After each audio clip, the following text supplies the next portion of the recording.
एक नशेड़ी आदमी के पास मेरा लाखों का कर्जा था। उसी कर्ज के बदले उसने अपनी बेटी मुझे सौंप दी थी। मैं उस लड़की को अपने घर ले आया था। उसका बाप मेरे हवाले उसको कर गया था। वे लड़की बहुत खूबसूरत थी और एकदम साधारण कपड़े पहने थी, और उस लड़की के सर के दुपट्टा कभी नहीं उतरता था। वह बार बार रोती जा रही थी। मैं उसे अपने घर ले आया, लेकिन न जाने क्यों जब जब मैं उस लड़की के पास जाना चाहता था, कोई अनदेखी शक्ति मुझे रोक देती थी। लेकिन मुझे उस लड़की की आंखों को देखकर यह अंदाज़ा हो गया कि वह लड़की बहुत खूबसूरत थी। मैं उसे देखना चाहता था। जैसे ही मैं उसके कमरे के अंदर दाखिल हुआ और उसके पास गया, वह लड़की बहुत रो रही थी। उसकी हिचकियाँ बन गई थी। रोती रोती वह एक कुर्सी पर बैठ गई थी। मैंने उसको हाथ से पकड़ना चाहा तो वो बिल्कुल कांप कर पीछे हटी थी। मैंने उसे कहा कि मैं तुम्हें कुछ नहीं कहता, तुम ऐसा करो, चलो गाड़ी में मेरे साथ बैठो। तुम भरोसा रखो कि मैं तुम्हारे साथ कुछ भी नहीं करूँगा, मैं तुम्हें कोई नुकसान नहीं पहुँचाऊँगा। वह चुप से मेरे साथ मेरी गाड़ी में आ गई। ये मत भूलो कि तुम्हारे बाप ने तुम्हें मुझे कर्ज के बदले दिया है और तुम अब मेरी हो। तुम्हें अब मेरा सारा कहना मानना पड़ेगा। मेरी इस बात पर वह एक बार फिर फूट फूट कर रो रही थी। ऐसा क्या था जो उसे रुला रहा था? ये परेशानी भी तो कम नहीं थी कि उसके बाप ने अपने कर्ज उतारने के बदले में उसे दिया था। मेरा काम दारू का ठेका चलाने का था, और मैंने ऐसे कई लोगों को सड़कों पर आते हुए देखा था जिन्होंने अपना घर बार हर चीज़ बेचकर शराब में लुटा दिया था। मैं हर तरह का शराब रखता था, देसी और वैरायटी के शराब बेचता था। मेरे हर महीने की इनकम लाखों में थी। मैं भी शराब पीता था, पर इतना नहीं। शायद मेरी अपनी शराब की दुकान थी तो मुझे कुछ पता नहीं चलता था कि मैं कितना पी गया। ऐसे तो कई लड़कियां मेरे घर आई थी, लेकिन आज उस लड़की को देखकर उसकी आंखें कुछ और ही बता रही थी। जब वो कुछ देर यूं ही रोती रही और कुछ न बोली, तो मैंने उसे कहा कि उठो और गाड़ी में चलो। वो मेरे कहने पर गाड़ी तक आई थी। वह जाकर गाड़ी में बैठ गई। मैंने गाड़ी स्टार्ट कर दी और उसे अपने घर तक ले आया। मेरा घर बहुत बड़ा था, बहुत खूबसूरत। मैं एक मशहूर इंसान था। मेरे घर में नौकर चाकर मौजूद थे, लेकिन वह ये सब कुछ देखकर बिल्कुल ही हैरान नहीं हुए थे। वह खाली खाली आंखों से देख रही थी। उसने अभी तक अपना सर से दुपट्टा तक नहीं उतारा था। मैं यही सोच रहा था, ये लड़की इतनी प्यारी और इज्जतदार है, इतनी पर्दे वाली है और इतनी हया वाली है, अपनी आंखें तक नहीं उठा पा रही। उसने अभी तक मुझे आंख उठाकर नहीं देखा था। शक्ल से काफ़ी खूबसूरत लग रही थी। उसके हाथ भी दूध की तरह गोरे थे और उसकी आंखें भी एकदम भूरे रंग की थी। उसके हाथ काफ़ी नरम मुलायम लग रहे थे। यूँ लग रहा था जैसे वो बहुत खूबसूरत हो। मुझे एक पल के लिए उसे देखने की चाहत हुई थी, लेकिन मैंने हिम्मत ना की। उसका मुंह पर पहना हुआ मास्क ना उतार सका। वो पूरी तरह मास्क में थी। मैं जब घर दाखिल हुआ तो मेरी एक नौकरानी भागती हुई मेरे पास आई। इससे पहले भी कुछ लड़कियां मेरे पास आकर रह चुकी थी। उन लड़कियों के लिए भी मैंने काफ़ी बड़ी बड़ी कीमत चुकाई थी। मैंने बहुत कुछ खोया था, लेकिन इस बार मुझे ऐसा कुछ नहीं लग रहा था। वह औरत मेरे साथ आई। मैंने उसे इशारा किया, उसे कमरे में ले जाओ। वह उसे कमरे में लेके गई, और वह लड़की बहुत पर्देदार थी और बिना परमिशन के उसके कमरे में नहीं जा सकता था। मैंने अपनी नौकरानी से कहा, एक ट्रे में खाना और पानी लेकर उसके लिए जाओ, और मैं कुछ कपड़े लाया हूँ, ये कपड़े भी उसे दे आओ। उसके पास कोई कपड़े नहीं हैं पहनने के लिए। जो कपड़े मैं बाजार से लाया था वह भी मैंने नौकरानी के हाथ पर रख दिए। नौकरानी मेरे कहने के हिसाब से कमरे में जाने लगी। जब वापस आई तो मैंने उससे पूछा कि वह क्या कहती है, खाना खा रही है या नहीं। तो नौकरानी कहने लगी कि नहीं, उन्होंने अभी तक अपना मास्क तक नहीं उतारा। वे बहुत रोए जा रही है। ना कोई बात कर रही है, ना खा रही है, ना पी रही है, बस रोए जा रही है। ये सुनकर मैंने उसे कहा, ठीक है, तुम जाओ किचन में, मैं उसके रात के खाने का खुद ही बंदोबस्त करूँगा। मैं उसे देखता हूँ। मेरी बात सुनकर नौकरानी सर झुकाते हुए बाहर चली गई। नौकरानी बाहर गई तो मैं उसके कमरे के दरवाजे तक पहुंच गया। इससे पहले कि मैं कमरे का दरवाज़ा खुद खोल कर, मैंने देखा कि वह तो अब तक अपने ही कपड़े में और मुंह पर मास्क लगा रखा है। वह इस तरह हमेशा अपने मुंह पर मास्क लगाए रखती थी। तो मैं अभी तक उस लड़की का मुंह तक नहीं देखा था, और साधारण कपड़ों में लंबे लंबे बाजू, सिर्फ हाथ पैर के अलावा उस लड़की का कुछ भी नज़र नहीं आ रहा था। मैंने दरवाज़ा खटखटाना शुरू कर दिया। दूसरी बार मैंने दरवाजे को नॉक किया था। उसने आवाज़ दी और फिर मैंने कहा कि दरवाज़ा खोलो। दरवाज़ा खुला था। मैंने जो ही दरवाजे को धकेला, दरवाज़ा खुलता चला गया। वह बेड पर बैठी रो रही थी, सिसक रही थी। उसके कंधे ढके हुए थे। अभी तक वह उसी तरह थी। मैं उससे कुछ ही दूरी पर कुर्सी पर बैठ गया। उसने अभी तक आंख उठाकर मुझे नहीं देखा। मैंने उसे कहा कि तुम क्यों रो रही हो? देखो, मैं तुम्हें कोई नुकसान नहीं पहुंचाना चाहता। तुम्हारा बाप मेरे हाथों तुम्हें अपने कर्ज के बदले दे चुका है और मैं तो अपने कर्ज में लाई हुई सारी लड़कियों को इसी तरह कई बार घर लाया हूँ, उन्हें फिर बेच दिया है। लेकिन न जाने क्यों तुम्हें देखकर मेरा दिल जरा मौन सा हो रहा है। तुम्हारा रोना मुझसे देखा नहीं जा रहा। तुम क्यों रो रही हो? तो वह कहने लगी कि मेरे पास मत आना, भगवान के लिए मेरे पास मत आना, मैं बर्दाश्त नहीं कर पाऊंगी, मैं खुद को मार डालूंगी। वह बहुत रो रही थी। उसने पहली बार मेरी तरफ देखकर ये बातें की थी। उसकी आंखों में कोई दुख था जो मुझे अंदर तक हिला कर रख दिया था। उसकी बातों में, उसके शब्द में कोई दर्द तो था जिसने मुझे बिल्कुल हिला कर रख दिया था, मुझे बिल्कुल हिला कर रख दिया था। मैंने उसे कहा कि ठीक है, मैं तुम्हें कुछ नहीं कहता, आराम से बैठो, पानी पियो। लेकिन पानी कैसे पीती? वह तो मुंह पर मास्क लगा रखी थी, मैं उसका मास्क भी नहीं उतरवा सकता था। फिर मैंने उससे कहा, अभी मुझे तुमसे बात करनी है, तुम मुझसे ये मास्क उतार कर बात करो। मुझे तुम्हारी ये आदत पसंद नहीं आई। आज तक किसी लड़की को मैंने यूँ नहीं देखा। आज तक जो भी लड़की मेरे पास आई वो बिना पर्दे की थी, यहाँ तक कि उनका तो दुपट्टा भी सर पर नहीं था। लेकिन तुम्हारा तो मास्क देखकर ही मुझे बहुत अच्छा लगा है। तो मुझे बताओ कि तुम्हारे साथ क्या हुआ है?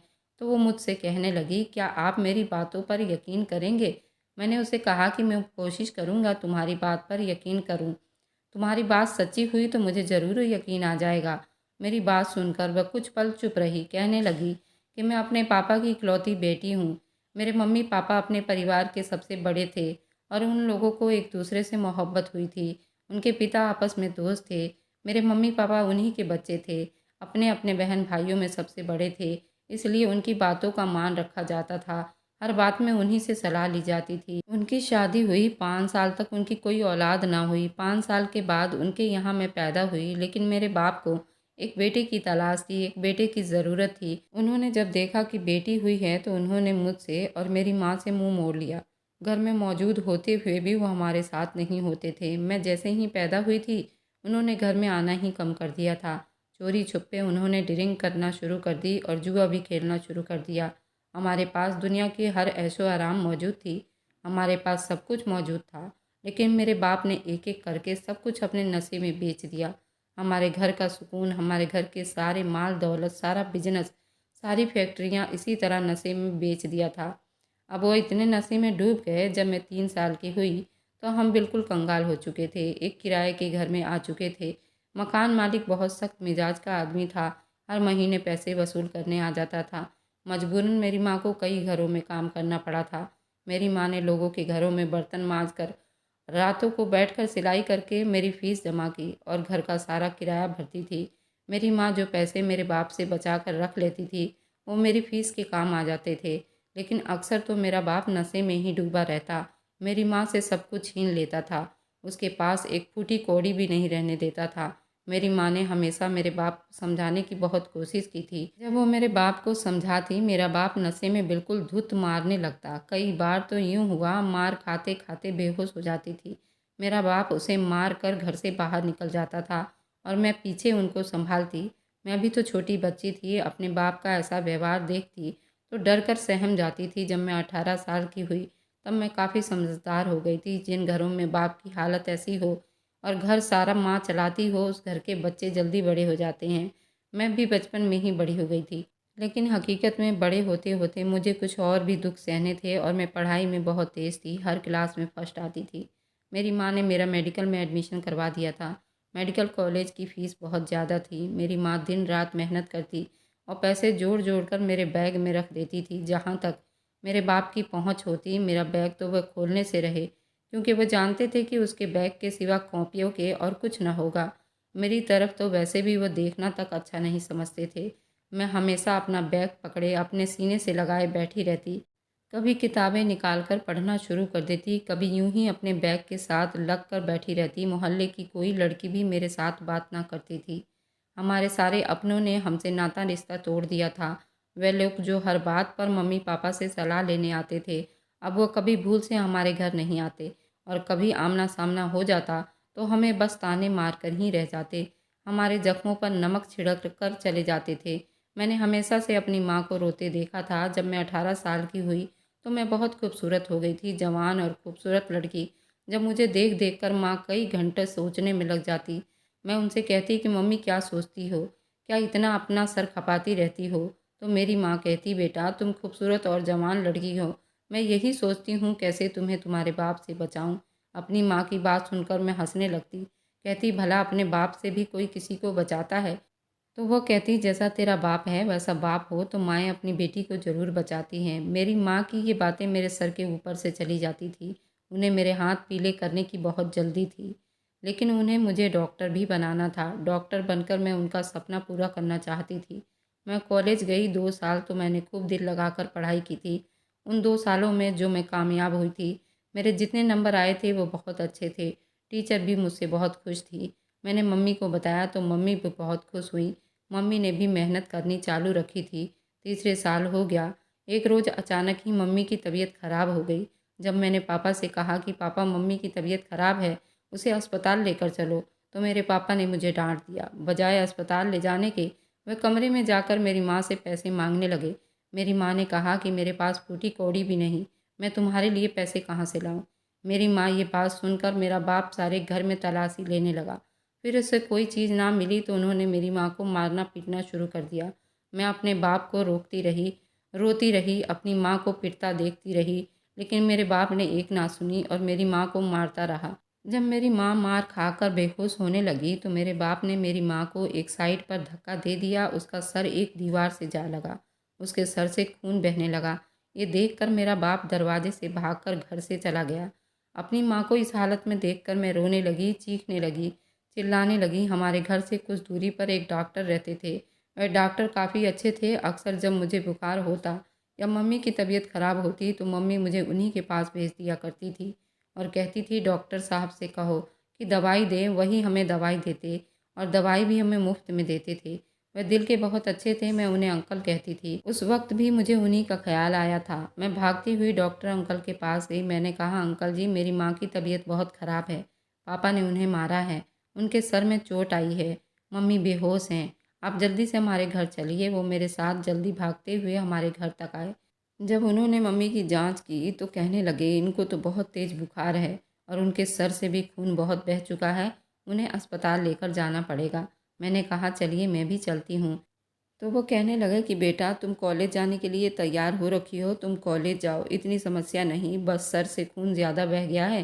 तुम्हारी मम्मी को जैसे ही होश आता है मैं उसे घर वापस ले आऊँगा। मैंने ज़िद की थी मैं मम्मी के साथ जाऊँगी, लेकिन डॉक्टर अंकल ने मुझे ज़बरदस्ती कॉलेज भेज दिया। उन्होंने मुझे कहा कि अगर तुम्हारी मम्मी इस वक्त होश में होती तो क्या तुम्हें इस तरह घर में छुट्टी करने देती। तुम्हारे पेपर के दिन चल रहे हैं, तुम चुप से कॉलेज जाओ। हमारे घर के सभी समस्याओं से वो बेखबर थे। मैंने सर झुका दिया और अपना बैग उठाते हुए अपने कॉलेज चली गई, लेकिन दिमाग मेरा मेरे घर में ही अटका हुआ था। जब मैं छुट्टी के टाइम घर पहुंची तो मेरे घर के सामने भीड़ लगा था। मैं ये देखकर हैरान रह गई, इतने लोग मेरे दरवाजे पर क्या कर रहे थे।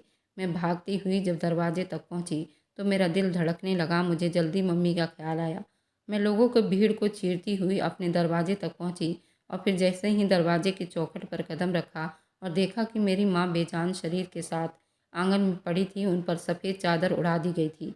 साथ ही डॉक्टर अंकल खड़े थे। मेरा बाप भी साथ ही खड़ा था, लेकिन उसके चेहरे पर कोई असर मौजूद नहीं था।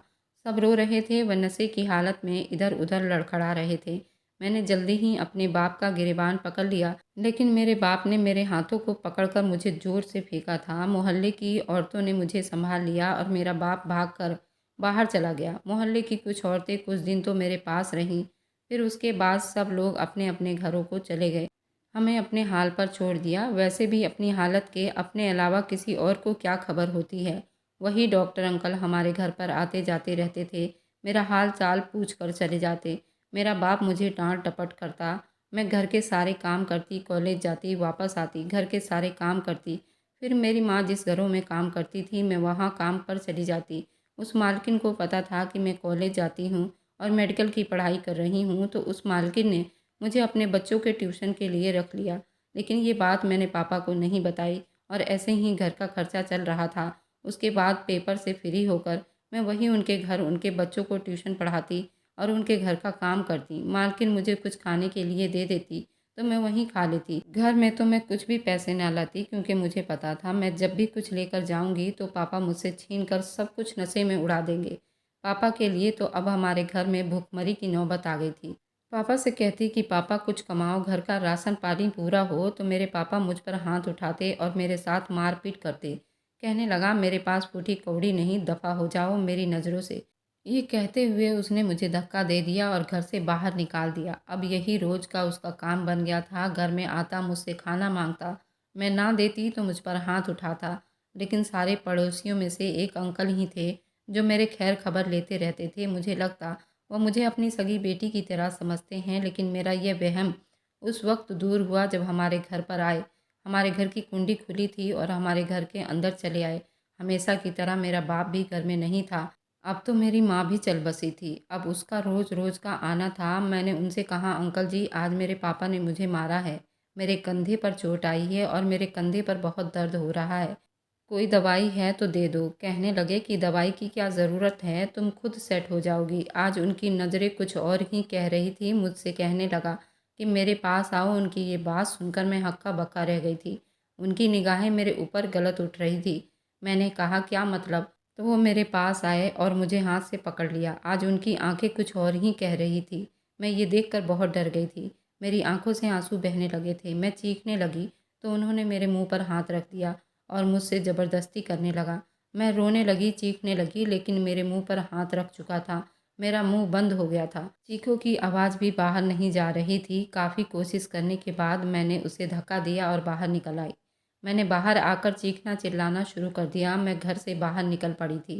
मेरे साथ कुछ लोग बाहर मौजूद थे। मुझे उस हालत में देखकर मेरे पास आए। मैं हमेशा पर्दे में रहा करती थी, लेकिन आज बेपर्दा घर से बाहर निकल चुकी थी। लोग मेरे पास आए और कहने लगे, क्या हुआ? मैं रोती बिलखती उनसे कहा कि अंकल ने मेरे साथ गलत करना चाहा था। मेरी ये बात सुनकर ये सब लोग अंकल पर टूट पड़े थे।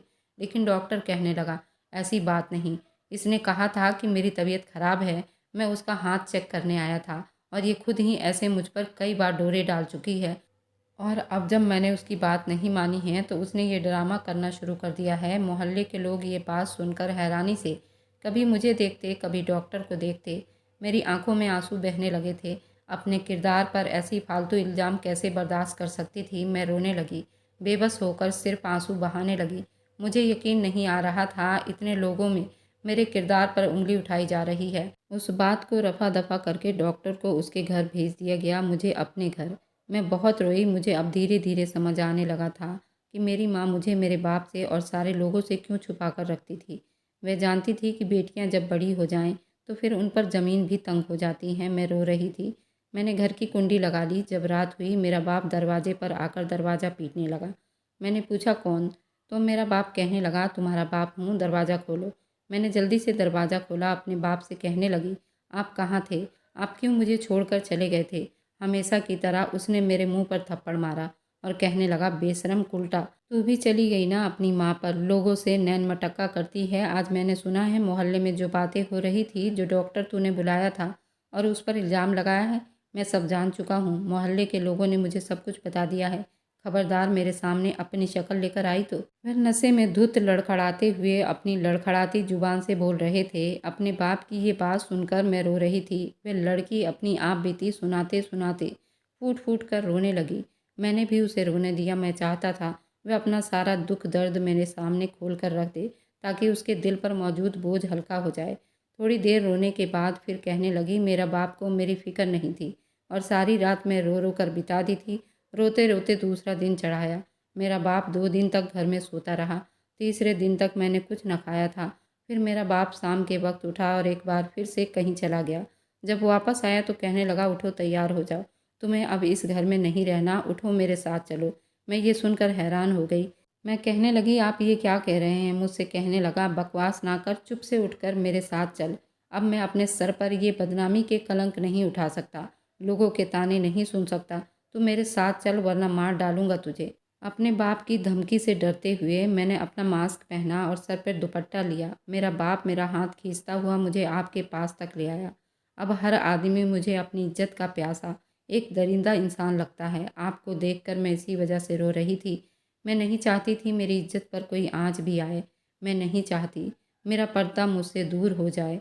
ये पर्दा मेरी हिफाज़त है, ये पर्दा मुझे मेरी माँ ने दिया है। आज जब मेरे बाप ने मुझे आपके हवाले किया, तो ये बात मुझ पर साफ़ हो गई कि मेरी माँ मुझे मेरे बाप से और दूसरी दुनिया से क्यों बचा कर रख रही थी। इसी वजह से कि मेरा बाप मुझे अपने कर्ज़ के बदले मुझे किसी को सौंप ना दे।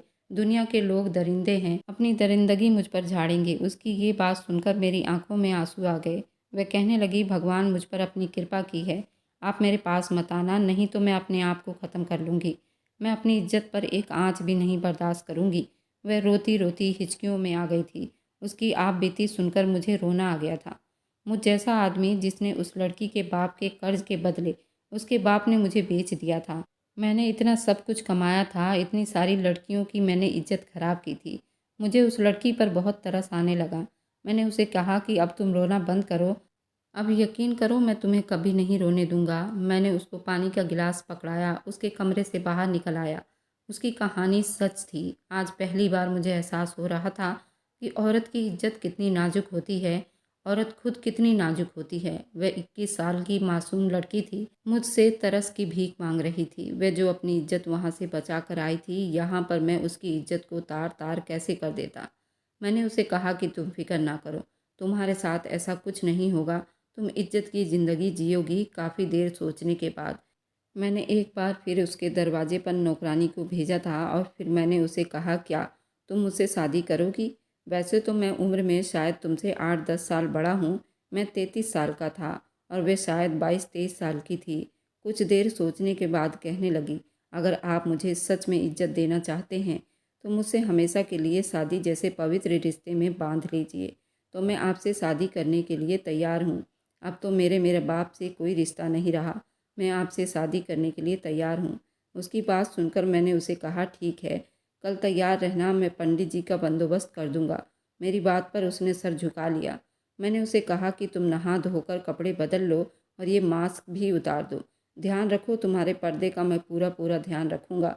तुम चाहोगी तो तुम्हारे कमरे में तुम्हारे परमिशन के बगैर कोई नहीं जाएगा, यहाँ तक कि मैं भी नहीं और नौकरानी भी नहीं। मेरी ये बात सुनकर उसने सर झुका लिया। फिर कहने लगी, ठीक है, अगर यहाँ मेरी इज्जत सुरक्षित है, आप सच में मुझे इज्जत देंगे, मुझसे शादी करना चाहते हैं, तो मैं इस बात के लिए राज़ी हूँ।